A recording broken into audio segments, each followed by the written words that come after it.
So I am going to say that my opcode, right, which basic machine code, which was 15, 14 all the way down to 0, right. Let us say 0, 1, 2. Let us say I choose these 3 to tell me what the instruction type is.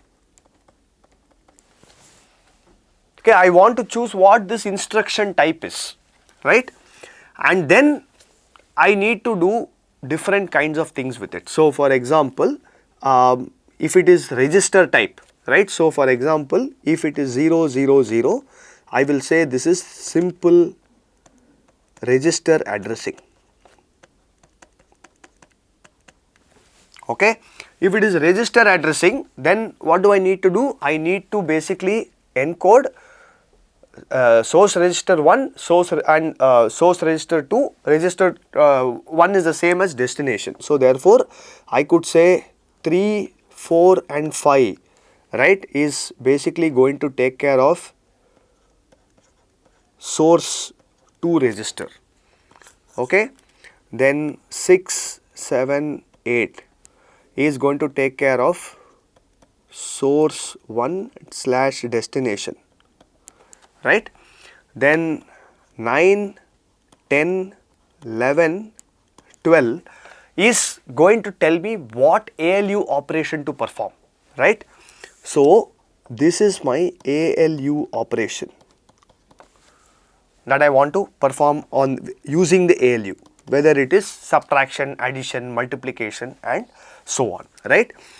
Then, so I have how many more bits left now? I have about 4 more bits, 13, 14, 15, actually just 3 more bits actually.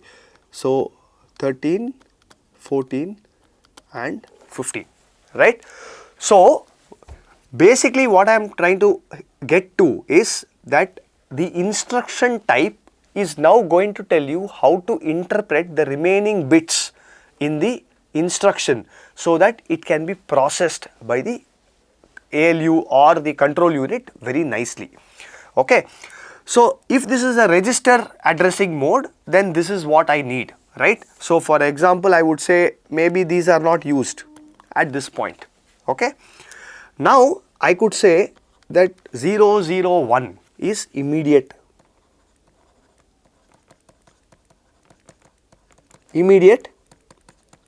addressing. Okay. Now if this is immediate addressing, remember that what I want to do is, so here for example, let us put an example register. So EAX comma EBX, add, this is going to be add EAX comma 0x24. So this operation is still an addition operation that needs to be performed, okay, and therefore the ALU opcode cannot really change. So my ALU op has to remain here, right. Let me just partition this like this. Now what is it that I can change with respect to the register addressing? It turns out that I don't have a second register to deal with, okay, and therefore EAX is going to get EAX plus 0x24, right, 24, yeah, okay. So I don't have this second register, therefore this bit 543 is available to me for some immediate encoding, and it is not going to be used by this immediate, it is not going to be used as a register, right. So therefore I could encode some immediate data here, okay. Now this one I need 3 bits, so I need SRC1 destination, right, and therefore now what else do I have? I have only the other 3 bits 13, 14 and 15 available for some thing. So immediate, so for example I could say I will call this as 2:0, okay, and 5:3. Okay. So therefore, if the instruction type is 001, right, then you can go ahead and you can go ahead and treat bits 3 to 5 and 13 to 15 as your immediate data, right, and then perform the operation using on the register specified by SRC1. And what operation will you perform? Whatever the bits ALU op correspond to, right. So this is what we are going to do with the encoding. Now this is very nice, but what it tells you that my immediate data, if I am dealing with a 16-bit microprocessor, right, if it's a 16-bit microprocessor, then I would want my immediate data to also be 16-bit, right. So I want EAX equal to, or if it's a 16-bit, I would call it AX, right. AX is equal to AX plus some 16-bit information. But clearly here, what you see is I cannot encode 16 bits. I can seem to be able to encode only 6 bits of immediate data in this, and therefore, if you want to be able to encode all 16 bits in one shot, then the only way for this to happen is to have your machine code itself go into a second 16-byte chunk. Okay. So therefore, if it is immediate 001, right, then my machine code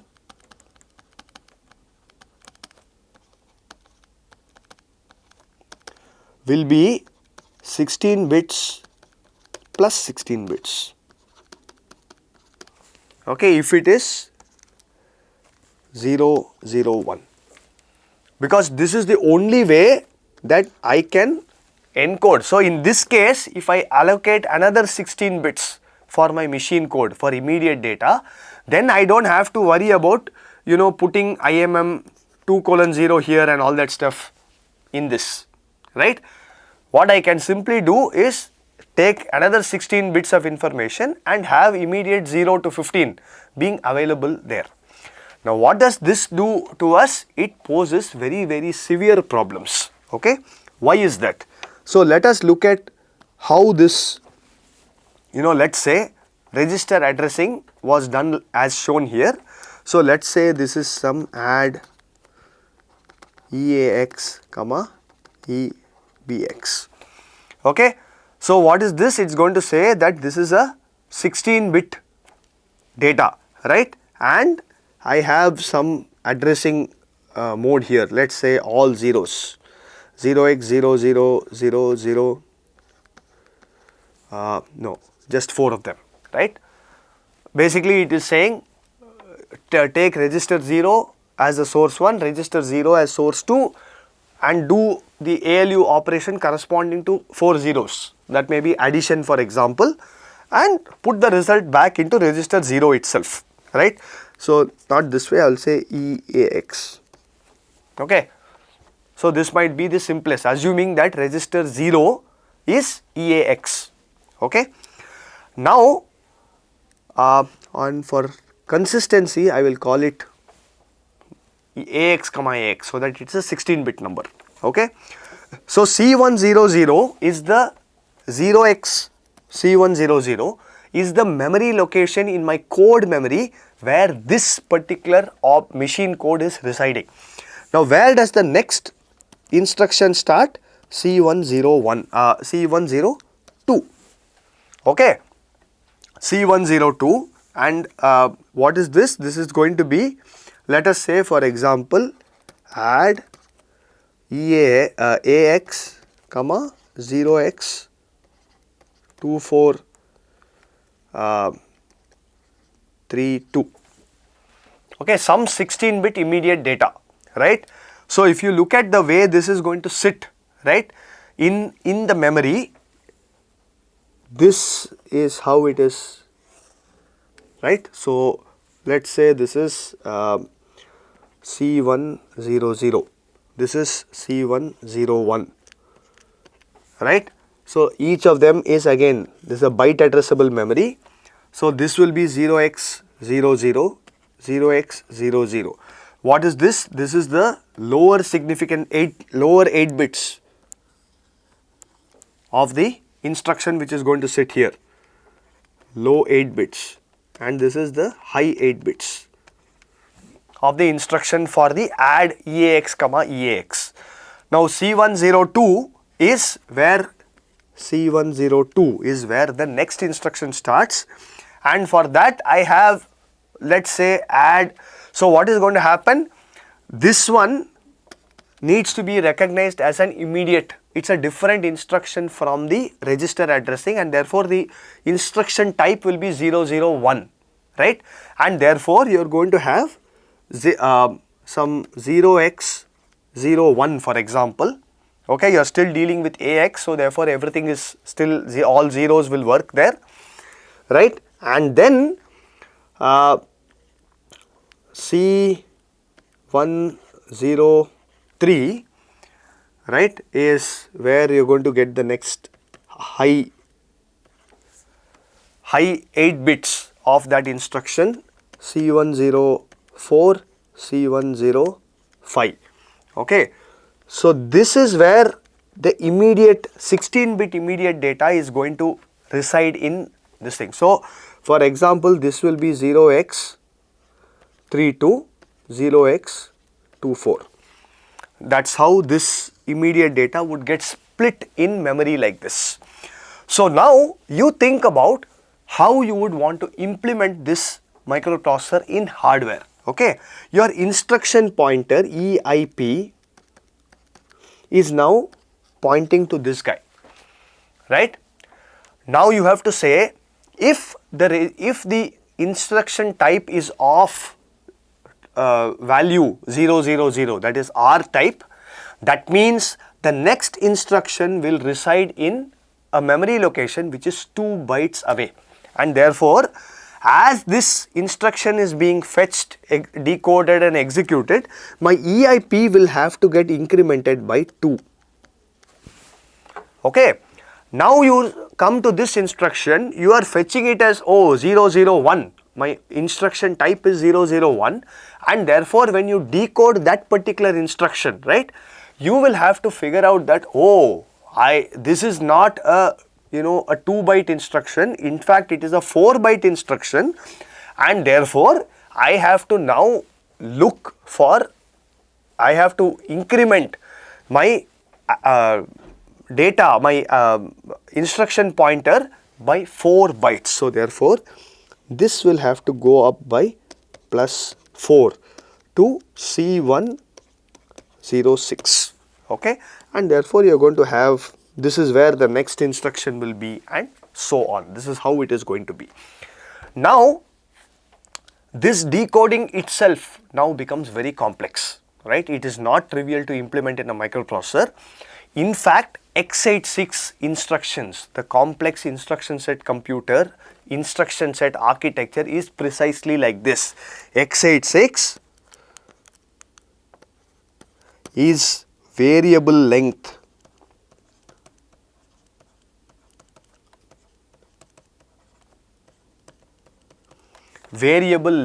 machine code.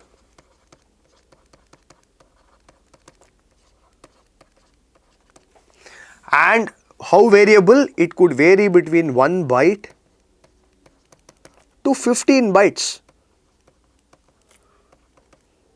Really, this depends on how many kinds of instructions you want to implement and what all you want to do with it. So typically, why is it so complex, right? It is because they started initially with a very simple 16-bit microprocessor, right? And then they moved to 32-bit microprocessors and so on, and yet they wanted to maintain some sort of a backward compatibility. That means on 386 you should be able to execute some 8086 code as well. So therefore the machine encoding should still match appropriately in this whole thing, and to maintain all this they had to construct this opcode in a very, it evolved in a very complicated manner, and therefore it became quite unmanageable beyond a point. Okay, so that is the history of the x86. And what I have really not spoken about here is I have just simply said C102, C103 and all that stuff, right? But what about memory alignment? Yeah, right? So if it's a 4, a D word, right, which is basically 4 bytes, 32 bit, then it has to be aligned to an address that is a multiple of 4. Likewise, if it's 2 bytes, then it needs to be aligned to a multiple which is to a multiple of 2, and so on. So therefore, even how the compiler will write, and put this data into memory itself is going to be quite complex because of all these memory alignment issues as well. Okay, and therefore, it is non-trivial to go ahead and implement a processor which can decode the instruction, figure out how many bytes the opcode is, and then move the instruction pointer to point to the next instruction appropriately, right? So it is quite a challenging task, and that is precisely why the RISC processors, the RISC-V architecture simply move to a very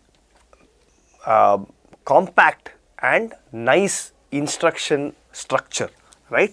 First and foremost, they said every instruction, right? Every instruction is 32 bits, right? And therefore, everything is going to be sitting in multiples of 4, right? So for example, if you have add, right, R0, R1, or the RISC registers are X0, X1, right? Let's say X1, X2, right, X3. So this is another important thing to note, because we now have 32 bits available for every single instruction. It is indeed possible for us to implement this destination register, source 1, source 2 registers as 3 different registers. Okay, we just have surplus number of bits, and therefore we can afford to do all of that, right? So for that reason, RISC went with this kind of a thing: RD, RS1 and RS2, right?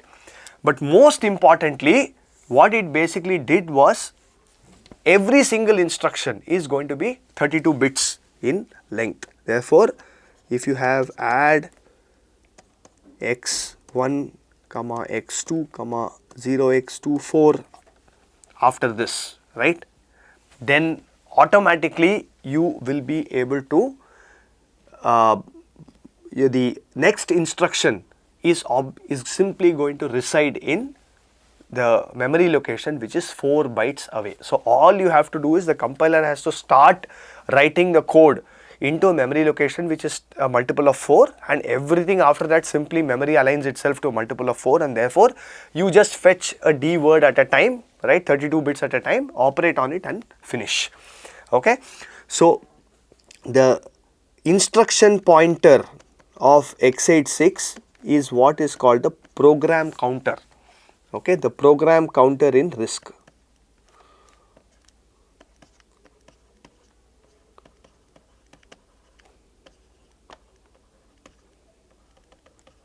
It's a program counter, the register that deals with the code, right, where the code is and getting incremented to point to the next instruction is called the program counter or the PC register, right.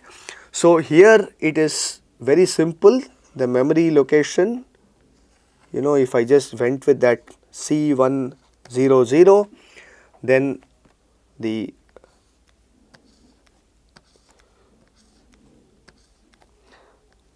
here you will have instruction 1 of my code, 2, 3, 4. This is instruction 2, right, and so on. So now, this is C104, 00, 01, 02, 03, C104 is where the next instruction resides, and so all you will do is point your program counter to this location and say start executing. You fetch 4 bytes from that, you decode it, you execute it, and while that is decoding and executing, you can simply increment your program counter by 4, because that's exactly where the next instruction is going to reside. So therefore this will be plus 4, right? After this, again you make plus 4 C108 and so on, right? So therefore the decoding process becomes very simple, and it becomes easy therefore to implement a microprocessor like this, and more importantly to test it and make sure that it is all functioning correctly, right? So in the next lecture what we are going to do is we are going to look at the RISC machine code structure in great detail.